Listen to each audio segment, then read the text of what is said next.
का निर्माण किस प्रकार से हुआ। ये जो सृष्टि हमें दिखाई दे रही है, ये सृष्टि कैसे बनी, किसके द्वारा बनी, इसका रचयिता कौन है, इसका निर्माण करता कौन है। कहते प्रभु जब इस संसार में कुछ भी नहीं था, पूरी सृष्टि जलमग्न थे, जल ही जल था, उसमें भगवान के सिवा इस संसार में कोई दूसरी वस्तु भी नहीं थी। जैसे सोनार के पास में सोना होता है ना, तो सोनार सोने से अंगूठी बना लेता है, हार बना लेता है, कंगन बना लेता है, अनेक आभूषण बना लेता है। नाम सबके अलग अलग हैं, अंगूठी, कंगन, हार, लेकिन वस्तुतः वो है क्या? अंगूठी भी सोना है, हार भी सोना है, कंगन भी सोना है, मांग, बिंदी इत्यादि जो भी आभूषण बने हैं वह सब सोना ही सोना है।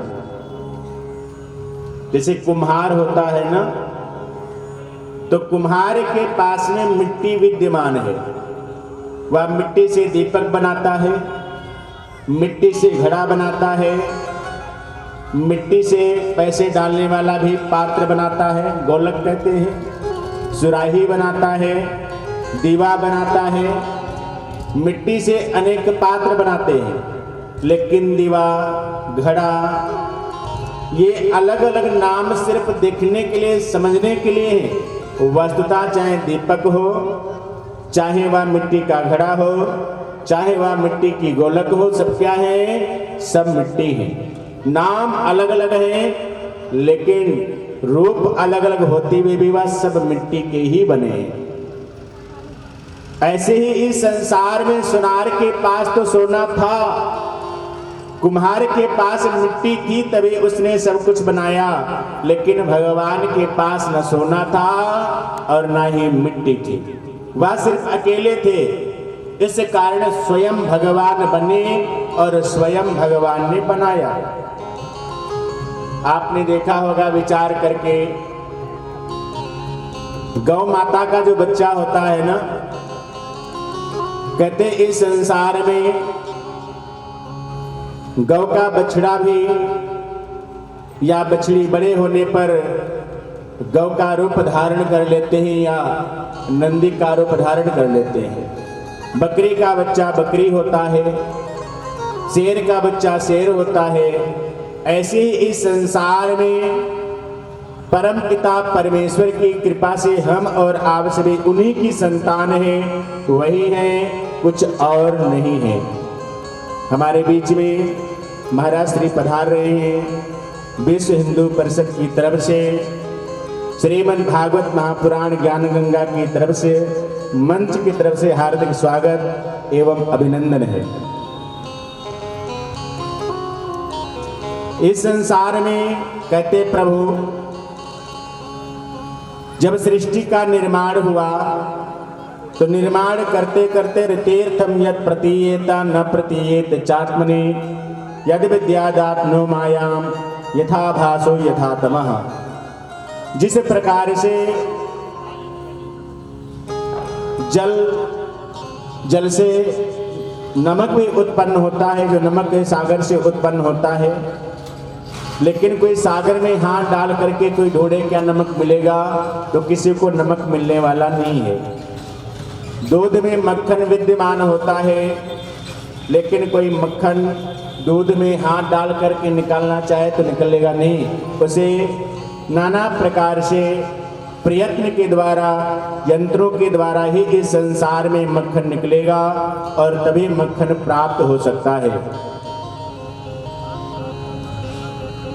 सृष्टि का जब निर्माण हुआ तो सबसे पहले भगवान नारायण की नाभि कमल से ब्रह्मा जी उत्पन्न हुए। ब्रह्मा जी ने चारों तरफ देखा और विचार किया, मैं कौन हूं, मैं कौन हूं। तो आकाशवाणी हुई, तपः करो, माने तप करो, तप करो। स्पर्शेत षोडश मेक विंशम। तो ब्रह्मा जी तप करने लगे। तप करते करते दोबारा से फिर आकाशवाणी हुई, हे पितामह, इस संसार में आप सृष्टि का क्रम रखो।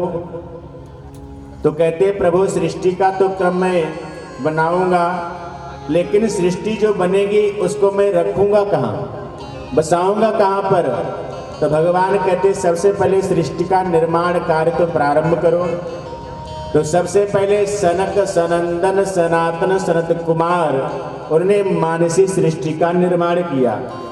आदेश दिया बेटा जाओ सृष्टि आप आगे बढ़ाओ। सनक सनंदन सनातन सनत कुमार ने कहा पिताजी सब कुछ कर सकता हूँ, लेकिन मैं सृष्टि के चक्कर में नहीं पड़ूंगा। शादी करो, विवाह करो, परिवार बसाओ, ये किसी और को ही काम सौंपना। ब्रह्मा जी को गुस्सा आ गया, श्राप दिया, मैं तेरा पिता हूं कि तुम मेरे पिता हो? अरे मेरी आज्ञा की अवहेलना करते हो, मैं श्राप देता हूं, आज से तुम कभी बड़े होगे ही नहीं, छोटे ही रहोगे। सनक सनंदन सनातन सनत कुमार ने कहा अच्छी बात है पिताजी, बड़ा होना भी नहीं चाहता हूं। कहते क्यों? कहते छोटो बछड़ा दूध पिए, बड़ो होय भूस खाए। छोटा बछड़ा होता है ना, लोग उसे दूध पिलाते हैं, और जब कोई बड़ा बछड़ा हो जाए तो दूध पीता है तो जबरदस्ती उसे भूस तूड़ी खिलाते हैं, उसे दूध पीने नहीं देते। इस कारण कहते छोटे बन करके रहो। कहते कितने छोटे? कहते राई के 20 हिस्सा 20 के पुण्य 20, ताते नन्हे बने रहो तब मिली है जगदीश।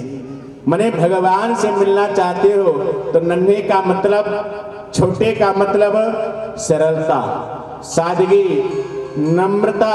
और कहते जब मनुष्य के अंदर सरलता आ जाती है, सादगी आ जाती है, तो कहते भगवान उसे अवश्य ढूंढ करके मिलते हैं। जैसे आप भगवान को ढूंढते हो, ऐसे भगवान भी भक्तों को ढूंढते हैं।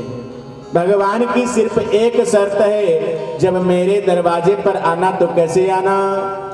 मन क्रम बचन छाणी चतुराए, मन क्रम बचन छाणी चतुराए, भजत कृपा करे है रघुराई। मन क्रम बचन छाणी चतुराई। भाई देखो दुनिया तो चतुर है, कोई झूठ बोलने में चतुर है, कोई बात करने में चतुर है, कोई खाना पकाने में चतुर है, कोई व्यापार करने में चतुर है, कोई आभूषण बनाने में चतुर है। चतुर तो सारी दुनिया है, लेकिन कहते संसार की सारी चतुराई धरी की धरी रह जाती है। अच्छा चतुर और सबसे बड़ा चतुर वही है जो चतुराई को छोड़ करके भगवान का भजन करता है। और कहते जब कोई भगवान का भजन करेगा तो क्या होगा? भजत कृपा करे है रघुराई। भगवान उसके ऊपर कृपा कर देते हैं, उसके अंतःकरण से ज्ञान उत्पन्न हो जाता है, और कहते उस ज्ञान के द्वारा उसकी मुक्ति हो जाती है। कहते जब अमृतत्व की प्राप्ति हो जाए, ज्ञानत्व की प्राप्ति हो जाए, फिर संसार में किसी भी चीज की चाह नहीं होती है। तो सनक सनंदन सनातन सनत कुमार ने कहा मैं बड़ा होना भी नहीं चाहता, मैं छोटा ही बना रहूंगा, ताकि कहीं पर भी आऊंगा जाऊंगा मेरे से कोई पर्दा नहीं करेगा, सब लोग मुझे बच्चे के रूप में, बालक के ही रूप में देखेंगे। ऐसा कहा करके वो चले आए। उसके बाद में 9 ऋषियों को उत्पन्न किया, उनका नाम रखा अत्रि, वशिष्ठ, क्रतु, भारद्वाज, अंगिरा, पुलह, कश्यप इत्यादि। जब ऋषियों को उत्पन्न किया तो इनसे भी कहते महाराज सृष्टि बढ़ाओ, कुछ करो। तो ऋषि कहते हैं मैं आपकी बात जरूर मानूंगा, लेकिन पहले तपस्या कर लेता हूँ, फिर सृष्टि बढ़ाऊंगा। देवर्षि नारद जो थे उसमें से ब्रह्मचारी बन गए, भगवान के भक्त बन गए। आगे जो भक्त थे वो तपस्या के बाद में शादी करने के लिए राजी हो गए। भगवान ने प्रेरणा से ब्रह्मा जी ने फिर विचार किया सृष्टि का क्रम कैसे उत्पन्न करो। तो उन्होंने अपने राइट हैंड से मनु को और लेफ्ट हैंड से शतरूपा को उत्पन्न किया, दोनों का विवाह कर दिया और कहते सृष्टि को आगे बढ़ाओ।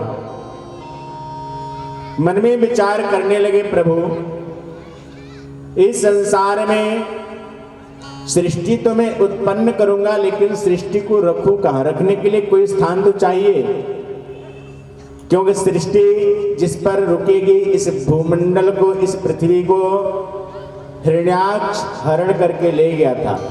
हिरण्याकशिपु का भाई था। ब्रह्मा जी के पास में जब मनु और शतरूपा गए, कहते महाराज पृथ्वी का तो हरण हो गया है। तो ब्रह्मा जी को क्रोध आया और क्रोध में छींक आए और छींक से वहां पर भगवान उत्पन्न हो गए, वाराह का रूप धारण करके। प्रेम से बोले वाराह भगवान की, द्वारकाधीश भगवान की, बालकृष्ण भगवान की। नमः पार्वती पतये हर हर महादेव। प्रभु जब हिरण्याक्ष चुरा करके पृथ्वी ले गया ना, तो भगवान वाराह के रूप में प्रकट हुए। देखते देखते बड़ा विशाल रूप धारण कर लिया और पृथ्वी में जंगल में जल में प्रवेश कर गए। जैसे ही प्रवेश करे तो पृथ्वी को अपने दांतों के ऊपर उठा करके ला रहे थे। हिरण्याक्ष ने कहा, अरे चोर, चोरी करके जा रहे हो। अरे इस पृथ्वी का भोग वही करता है जिसकी बाजुओं में बल होता है। इस कारण मेरे से युद्ध करो, जब युद्ध में जीतोगे तभी पृथ्वी को ले जा सकते हो। भगवान ने कहा जब शुभ काम करना हो ना, तो ज्यादा विघ्नों में पड़ना नहीं चाहिए। भगवान ने कहा कोई बात नहीं, ठहरो, मैं अभी आता हूँ। जल के ऊपर पहले पृथ्वी को स्थापित कर दिया और स्थापित करने के बाद में फिर पुनः गए और हिरण्याक्ष ने कहा मैं तेरे से युद्ध करने आया हूँ, मेरे साथ में युद्ध करो। हिरण्याक्ष का और वाराह भगवान का बहुत समय तक युद्ध चलता रहा। सभी देवताओं ने कहा प्रभु ये राक्षस है, आपके लिए तो खिलौना है, आप तो शक्ति के भी शक्तिमान हो, इस कारण आप इसका वध क्यों नहीं करते हो? इसका जल्दी से वध कर दो, इसका विनाश कर दो। भगवान ने हुंकार भरी ब्रह्मा जी की तरफ। अरे जब वरदान देते हो तब नहीं मेरी याद करते, और जब कष्ट आता है, जब डंडे पड़ते हैं, जब देवताओं को मार पड़ती है, तब नारायण याद आते, नारायण मेरी रक्षा करो। ब्रह्मा जी ने निवेदन किया प्रभु क्षमा करें, आगे से वरदान देते समय मैं ध्यान में बात रखूंगा। भगवान ने क्रोध में आकर के वाराह के रूप में एक गदा घुमाई और उसको मारा, हिरण्याक्ष का वध किया। प्रेम सुने बाल कृष्ण भगवान की जय। पुनः भगवान वहां से अंतर ध्यान हो गए। जो मनोजी महाराज थे, इनके घर में आकुति, देवहूति, प्रसूति, 3 कन्याओं ने जन्म लिया और उनके 2 पुत्र हुए जिनका नाम उत्तानपाद और प्रियव्रत 2 के 2 नाम थे। कहते इस संसार में नाना प्रकार की सृष्टि का क्रम करते हुए आकुति का विवाह और प्रसूति का विवाह, देवहूति का विवाह किया। जो देवहूति का विवाह किया, कहते प्रभु एक कपिल ऋषि के साथ में किया। जो कपिल भगवान थे ना, कपिल भगवान के पिताजी का नाम था कर्दम ऋषि। कर्दम ऋषि के साथ में माता देवहूति का विवाह हुआ। जो कर्दम ऋषि थे तपस्या कर रहे थे, तपस्या करते करते करते करते बहुत समय तक तपस्या की। तपस्या करने के बाद में जब भगवान प्रकट हुए ना, भगवान ने कहा वरदान मांगो। तो कहते प्रभु मुझे ऐसी धर्म पत्नी देना जो मेरी आज्ञा का पालन करने वाला हो। भगवान की आंखों से अश्रु गिरने लगे। जब आंसू गिरे ना, तो वहीं पर एक सरोवर का निर्माण हो गया जिसका नाम बिंदु सरोवर रखा गया। भगवान की आंखों में आंसू इसलिए आ गए कि इतने समय तपस्या करने के बावजूद भी क्या मांगा? मेरा विवाह करवा दो। अरे विवाह तो वैसे भी हो जाता, मांगना होता तो कोई अच्छी चीज मांग लेते, भक्ति मांग लेते, साधना मांग लेते, कुछ तो मांग लेते, लेकिन क्या मांगा? मेरा विवाह हो जाए। भगवान ने कहा कोई बात नहीं, आपका कल्याण होगा। आपके घर में मैं स्वयं अवतार लेकर के आऊंगा। क्या कहा? आप विवाह करो, जब शादी करोगे तो आपका मैं पुत्र बन करके आऊंगा, आपका कल्याण करूंगा। इस संसार में अब कर्दम ऋषि ने विचार किया क्या करना चाहिए, तो अपने संकल्प मात्र से एक विमान का निर्माण किया। जो विमान था उसमें नाना प्रकार की भोग सामग्रियां विराजमान थी, किसी भी प्रकार की कोई कमी नहीं थी, सारी सामग्रियां खूब भरपूर थी। उसी विमान में जब कर्दम ऋषि और माता देवहूति बैठी तो धीरे धीरे उनके घर में समय जब व्यतीत होता रहा तो 9 कन्याओं ने जन्म लिया। जब 9 कन्याओं ने जन्म लिया तो अब कर्दम ऋषि को याद आया कि मैंने विवाह तो कर लिया, लेकिन जब से शादी की तब से भगवान के भजन में मन नहीं लगता है। हर समय घर गृहस्थी को चलाने में ही मन लगा रहता है। अपनी धर्म पत्नी से कहा अब तो मैं जंगल में जा रहा हूं और जाकर के तपस्या करूंगा। धर्म पत्नी ने चरणों को पकड़ लिया और पकड़ करके कहते हैं माता देवहूति, हे पति परमेश्वर, जो 9 कन्याएं हैं जब इनकी शादी हो जाएगी ना तो ये तो अपने अपने घर में चली जाएंगी, मेरा जीवन किसके सहारे बीतेगा? जीने का कोई ना कोई तो सहारा चाहिए। अरे घर में कम से कम एक बेटा तो हो जाए, फिर चले जाना। कर्दम ऋषि को आया, भगवान ने कहा था तुम शादी करो, मैं आपका बेटा बनूंगा। तो जब भगवान घर में ही आने वाले हैं तो मैं जंगल में जाकर के क्या करूंगा? क्योंकि सनातन धर्म में 4 आश्रमों का वर्णन है, ब्रह्मचर्य, गृहस्थ, वानप्रस्थ और संन्यास। लेकिन इन चारों आश्रमों में अगर कोई सबसे बड़ा आश्रम है तो कहते गृहस्थ आश्रम है।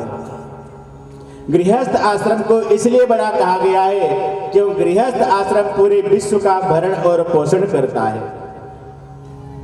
शादी भी करते हैं, संतान होती है, संतान को पढ़ाना लिखाना, उनका भी शादी विवाह करना, अपने सगे संबंधियों से रिश्तेदारों से बना करके रखना, उनके सुख दुख में सम्मिलित होना, माने पूरे संसार को चक्र को चलाते हैं, सभी से मिलते हैं जुलते हैं। और इस बार जब माता देवहूति ने गर्भ धारण किया तो साक्षात भगवान गर्भ में आए और कर्दम ऋषि के पुत्र में जन्म लिया। नाम उनका रखा कपिल भगवान। प्रेम से बोले कपिल भगवान की। जैसे ही कपिल भगवान का जन्म हुआ तो आज ब्रह्मा जी दर्शन करने के लिए आए, और जब दर्शन करने के लिए आए तो बेटों से कहते बेटा चलो मेरे साथ में, चलो दर्शन करने चलते हैं, भगवान के दर्शन करके आते हैं। तो कहते क्यों नहीं, जरूर दर्शन करने चलूंगा। तो ब्रह्मा जी अपने 9 पुत्रों के साथ में दर्शन करने आए, कपिल भगवान के दर्शन किया, पूजा अर्चना की। जब जाने लगे तो कर्दम ऋषि ने कहा पितामह आप आए हैं तो आपके साथ में 9 पुत्र आए हैं, और मेरे भी घर में 9 बेटी हैं, 9 कन्याएं हैं। मेरे मन में जिज्ञासा है कि मैं अपनी पुत्री कन्याओं का विवाह आपके पुत्र के साथ में कर दूं। तो ब्रह्मा जी ने कहा इससे अच्छा क्या हो सकता है। गए और एक ही दिन में न देखना न भालना, न कोई बात न चीज बहू लेकर के आ गए, इससे अच्छा शुभ अवसर मिलने वाला नहीं। ब्रह्मा जी ने कहा मैं राजी हूं। आज वहीं जंगल में मंगल हो गया और वहीं पर ब्रह्मा जी के 9 पुत्रों के साथ में कर्दम ऋषि ने अपनी 9 कन्याओं का विवाह कर दिया। प्रेम से बाल कृष्ण भगवान की जय। जब विवाह हो गया तो कर्दम ऋषि तो जंगल में चले गए तपस्या करने के लिए। अब घर में मां बची है और उनके बेटे सिर्फ कपिल भगवान बचे हैं। एक दिन मां के मन में विचार आया, देखो तो सही, मैंने कितने प्रकार से, नाना प्रकार से सुख भोगा, आनंद भोगा, मेरे जीवन में कोई कमी नहीं थी, लेकिन अब वृद्धावस्था आ गई है, मुझे भी अपना जीवन संभाल लेना चाहिए। तो अपने पुत्र के पास में गई और हाथ जोड़कर कहा, बेटा मैं आज आपके पास में आई हूं, मैं आपको अपना बेटा मान करके नहीं आई, मैं आपको आज अपना भगवान मान करके आई हूं। इस कारण मुझे भी कुछ ज्ञान दो ताकि मेरा कल्याण हो जाए। कपिल भगवान ने कहा, मां आपको तो वैसे ही मुक्ति मिल गई है, जिसके घर में साक्षात नारायण आए उसे कुछ करने की जरूरत नहीं पड़ती है, लेकिन फिर भी आप भजन करना चाहती हैं तो संतों की शरण में जाओ, महापुरुषों की शरण में जाओ, क्योंकि जब उनकी शरण में जाओगे ना तो संत भगवान का काम क्या होता है कि खुद भी भगवान का नाम लेते हैं और दूसरों से भी भगवान का नाम लिवाते यानी गवाते हैं। संतों का काम होता है सुनना और सुनाना। कोई अगर सुनाने वाला मिल गया, जैसे महाराज श्री देखो कथा सुनने आए हैं, मैं तो प्रार्थना करूंगा रोज आए, तो जब कोई सुनाने वाला मिल जाए तो सुनना चाहिए, और जब कोई कहते सुनने वाला मिल जाए तो सुनाना चाहिए। सुनो और सुनाओ, दोनों काम करो। तो कपिल भगवान ने कहा, मां संतों की शरण में कैसे जाना चाहिए? तो तजी माया अभिमान, माने संतों की शरण में जब भी जाओ तो माया को और अभिमान को त्याग करके जाओ, यानी कि सरलता से जाओ, क्योंकि सरलता से जाओगे तो तुम्हारा कल्याण हो जाएगा। कहते संत भगवान की एक नजर ही पड़ जाए, एक दृष्टि मात्र से ही कल्याण हो जाएगा। जैसे अग्नि के पास में जाकर के अग्नि से मांगना नहीं पड़ता, मुझे ठंड लग रही है, मेरी ठंड को दूर करो। अग्नि का स्वभाव है वह ठंड को दूर करेगा। पेड़ के पास जाकर के पेड़ से मांगना नहीं पड़ता, मुझे छाया दो। पेड़ का नियम है, स्वभाव है, आप उसके नीचे जाओ छाया देगा, हवा देगा। तो ऐसे ही संत भगवान का काम होता है, आप जाओ, कुछ मांगो मत, प्रणाम करो, बैठ जाओ और वापिस चले जाओ, इतने मात्र से ही कल्याण हो जाएगा। तम त्वां गताहं शरणं शरण्यं स्वाभृत संसार तरो कुठारम जिज्ञासयाहं प्रकृते पुरुषस्य